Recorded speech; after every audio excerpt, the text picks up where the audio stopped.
සුබ දවසක්. අද අපි කතා කරන්න යන්නේ අධ්‍යාපන ශාස්ත්‍රයේ ඉන්න නැත්නම් ගුරු වෘත්තියට එන්න බලාපොරොත්තු වෙමින් ඉන්න හැමෝටම ගොඩාක් වැදගත් වෙන මාතෘකාවක් ගැන. ඒ තමයි අධ්‍යාපන මනෝවිද්‍යාව. ඉතින් තාම මගේ channel එක subscribe කරලා නැත්නම් දැන්ම subscribe කරලා එකතු වෙන්න. අපි යමු වීඩියෝ එකට. අපි මේ කතා කරපු කරුණු පිටිපස්සේ ඉන්න ලෝක ප්‍රසිද්ධ මනෝවිද්‍යාඥයින් තුන්දෙනෙක් ඉන්නවා. පළවෙනි කෙනා තමයි ජීන් පියාජේ. ඔහු ඉදිරිපත් කරපු cognitive development මගින් කියලා දෙන්නේ දරුවෙකු වයසින් මුහුකුරා යද්දී ලෝකය තේරුම් ගන්නේ සහ බුද්ධිය වර්ධනය කරගන්නේ කොහොමද කියන එකයි. දරුවෙකුගේ වර්ධන අවධිය හඳුනා ගන්න ගුරුවරයෙක්ට උදව් වෙන්නේ මෙන්න මේ නිසයි. දෙවෙනි එක්කෙනා තමයි ලෙවි විගොස්කි. මොහුගේ සමාජ සංස්කෘතික න්‍යාය මගින් පෙන්වා දෙන්නේ දරුවෙක් තනිවම ඉගෙන ගන්නවට වඩා තමන්ගේ සමාජයේ සංස්කෘතිය සහ ගුරුවරුන් වැඩිහිටියන් ඇසුරෙන් ගොඩක් දේවල් ඉගෙන ගන්නා බවයි.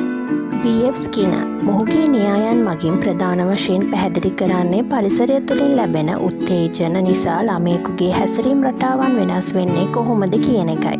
දරුවෙකුගේ හැසිරීම් නිවැරදිව වටහාගෙන පන්ති කාමරය කළමනාකරණය කරගන්න ගුරුවරුන්ට මේ දැනුම ගොඩක් උපකාරී වෙනවා. ඉතින් මේ මනෝවිද්‍යාඥයින්ගේ අදහස සොයා ගැනීම තමයි අදටත් සාර්ථක ගුරු භූමිකාවක් ගොඩනගා ගන්න අපිට උදව් වෙන්නේ. පළවෙනි ස්ලයිඩ් එකේ මම කතා කරන්නේ අධ්‍යාපන මනෝවිද්‍යාව හා සම්බන්ධ දැනුම ගුරුවරයාට උපකාර වෙන ආකාරය. මුලින්ම අපි බලමු මොකද්ද මේ අධ්‍යාපන මනෝවිද්‍යාව කියලා කියන්නේ. සරලවම කිව්වොත් ළමයෙක් ඉගෙන ගන්නේ කොහොමද? ඒ වගේම විවිධ වයස් මට්ටම් වලදී ළමයින්ගේ හැසිරීම් සහ මානසික මට්ටම් වෙනස් වෙන්නේ කොහොමද කියන එක ගැන අධ්‍යයනය කරන එකට තමයි අපි අධ්‍යාපන මනෝවිද්‍යාව කියන්නේ. ඉතින් මේ විෂය සම්බන්ධයෙන් ගුරුවරයෙකුට තිබෙන දැනුම පන්ති කාමරයක් ඇතුලේ දරුවන්ට නිවැරදිව උගන්වන්න උපකාර වන්නේ කොහොමද කියන එක ගැන අද අපි කරුණු කිහිපයක් ඔස්සේ සාකච්ඡා කරනවා. පළවෙනි එක තමයි දරුවා හඳුනගෙන කටයුතු කිරීමට හැකියවීම. මේක පළවෙනි සහ වැදගත්ම දේ තමයි දරුවා නිවැරදිව හඳුනාගෙන කටයුතු කිරීමට ගුරුවරයාට හැකියවීම.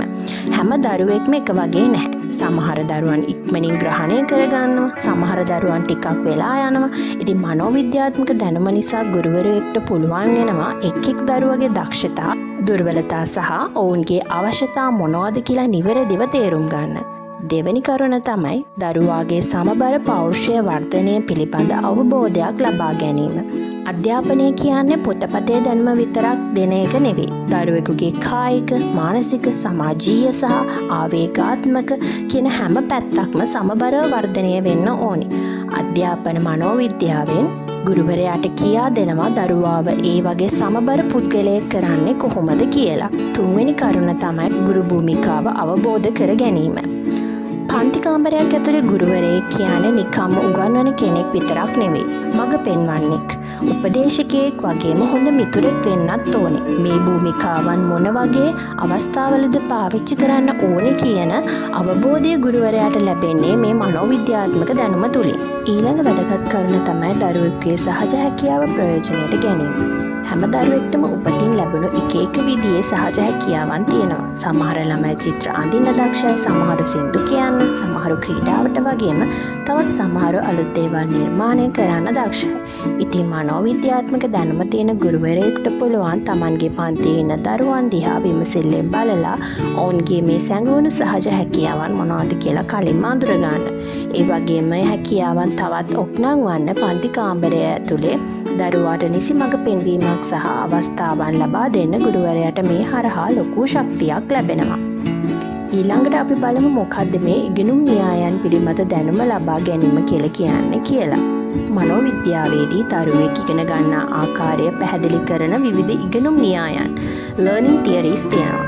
උදාහරණයක් විදිහට දරුවෙක් පරිසරයක ගනුදෙනු කරලා අත්දැකීම් ලබලා ඉගෙන ගන්නේ කොහොමද කියන එක මේ න්‍යායන් වලින් කියලා දෙනවා. ගුරුවරයෙක් මේ ඉගෙනුම් න්‍යායන් ගැන දන්නව නම් පුළුවන් නිකම්ම කටපාඩම් කරවනවා වෙනුවට දරුවට ඊටාම පහසුවෙන් සහ ආසාවෙන් මතක හිටින විදිහට Tamanගේ පාඩම් ක්‍රමවේදයන් සැලසුම් කරන්න. සරලවම කිව්වොත් උගන්වන්නේ කොහොමද කියන එකට වඩා දරුවා ඉගෙන ගන්නේ කොහොමද කියන එක තේරුම් ගන්න මේ දැනුම ගොඩක් වැදගත් වෙනවා.